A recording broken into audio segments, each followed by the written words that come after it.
6 सितंबर 2019 को इसरो का चंद्रयान-2 मिशन बस 365 मीटर की दूरी रहते चंद्रमा पर क्रैश होकर फेल हो गया था।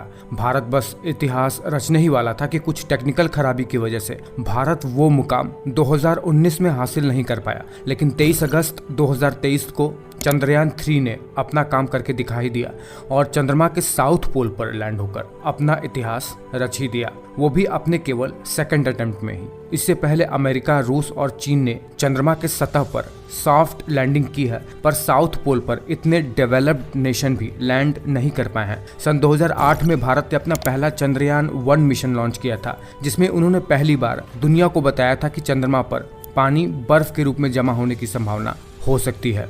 फिर क्या हुआ? अपने इसी खोज को कंटिन्यू करते हुए इसरो ने 2019 में चंद्रयान-2 मिशन को लॉन्च कर दिया, जिसमें उन्होंने एक ऑर्बिटर, एक लैंडर और एक रोवर को, यानी कुल 3 मॉड्यूल्स को एक साथ चंद्रमा के सरफेस पर भेजने का फैसला किया, जिसमें से ऑर्बिटर चंद्रमा के ऑर्बिट पर घूमता रहेगा, मून के सरफेस के टोपोग्राफी और एक्सोस्फीयर को स्टडी करेगा। इस ऑर्बिटर का नाम रखा गया था प्रदान। जो लैंडर है वो चंद्रमा के सरफेस पर लैंड करेगा, जिसे विक्रम लैंडर का नाम दिया गया था। और इसी लैंडर के अंदर एक रोवर है जो चंद्रमा के सरफेस पर घूम घूम के वहाँ का पिक्चर लेगा और वहाँ के मिट्टी के सैंपल को एनालाइज करेगा, जिसे प्रज्ञान नाम दिया गया। बट अनफॉर्चुनेटली ये मिशन सक्सेसफुल नहीं हो पाया। 14 जुलाई 2023 को इसरो ने अपना तीसरा चंद्रयान-3 मिशन को लॉन्च कर दिया, जो अंततः 23 अगस्त 2023 को चंद्रमा के सरफेस पर लैंड आखिरकार कर ही गया, जिसमें विक्रम लैंडर और प्रज्ञान नाम का रोवर भी है, वही पुराना वाला। पर ऑर्बिटर नहीं है, क्योंकि ऑर्बिटर चंद्रयान-2 मिशन का ही अभी भी काम कर रहा है, इसीलिए ऑर्बिटर लॉन्च नहीं किया गया।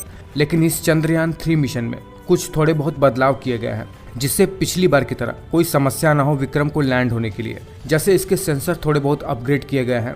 लैंड करने के लिए पहले जो एरिया बस 500 मीटर इंटू 500 मीटर का था, उसे बढ़ाकर अब 4.2 किलोमीटर इंटू 2.4 किलोमीटर जितना बड़ा एरिया कर दिया गया है, जो कि लगभग 40 गुना ज़्यादा बड़ा एरिया कर दिया गया है। इसके पैर थोड़ा मजबूत बनाए गए हैं, लैंडर में ज़्यादा फ्यूल दिया गया है और कुछ सॉफ्टवेयर अपडेट किया गया है, जिससे ज़्यादा ग्लिच ना हो पिछली बार की तरह, जिससे विक्रम लैंडर आसानी से लैंड कर सके। अब ये चंद्रयान-3 मिशन करेगा क्या? देखिए, इस चंद्रयान मिशन में तो ऑर्बिटर मॉड्यूल नहीं है, क्योंकि चंद्रयान-2 मिशन का ही ऑर्बिटर लैंडर से कम्युनिकेट कर पाएगा और ये कम्युनिकेट करके विक्रम को आसानी से लैंड करवा दिया है। ये ऑर्बिटर, जो कि पिछला वाला ही है, ये चंद्रमा की टोपोग्राफी का अध्ययन कर रहा था। लेकिन जो प्रोपल्शन मॉड्यूल है, जो लैंडर और रोवर को मून के ऑर्बिट तक ले जाएगा पृथ्वी से, वो प्रोपल्शन मॉड्यूल भी चंद्रयान-3 मिशन का 3 से 6 महीने तक चंद्रमा के चारों ओर चक्कर लगाएगा, जो कि चंद्रमा के आसपास के एक्सो प्लैनेट का अध्ययन करेगा। तो फिर मेन ऑब्जेक्टिव क्या है इस विक्रम लैंडर और रोवर का, जो अब चंद्रमा पर लैंड कर चुके हैं?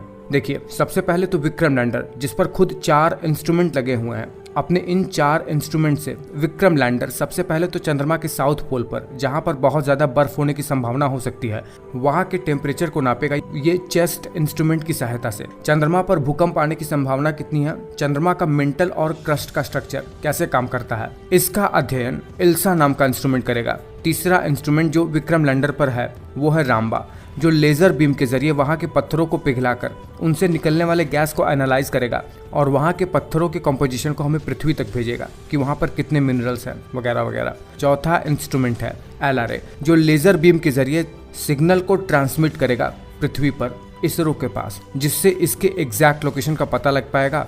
इसके बाद रोवर, जिस पर खुद 2 इंस्ट्रूमेंट लगा रहेगा। रोवर घूम घूम कर चंद्रमा के सरफेस पर वहां की मिट्टी का, मतलब क्रस्ट सरफेस का केमिकल कंपोजिशन क्या है, वहाँ कितने प्रकार के मिनरल्स हैं, मिनरल्स में मॉइस्चर का कंटेंट कितना है, इन सब बातों का अध्ययन करेगा।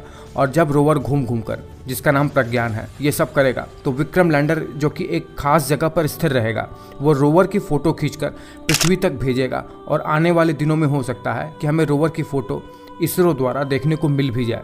अब इस पूरे चंद्रयान-3 मिशन को अपने साइंटिफिक एक्सपेरिमेंट को कंडक्ट करने के लिए केवल और केवल पृथ्वी के 29 दिन का टाइम मिला है, जो कि एक लूनार डे के बराबर होता है। मतलब चंद्रमा का एक दिन, और लूनार नाइट मतलब जब चंद्रमा पर रात का टाइम होता है, तब टेम्परेचर वहाँ पर -200 डिग्री सेल्सियस रहता है। उस समय ये सारे इंस्ट्रूमेंट काम नहीं कर पाएंगे, इसीलिए तो इसे ऐसे सिचुएशन पर लैंड करवाया गया है कि चंद्रमा पर सूरज की रोशनी निकली रहे, रोवर अपना काम ढंग से कर पाए।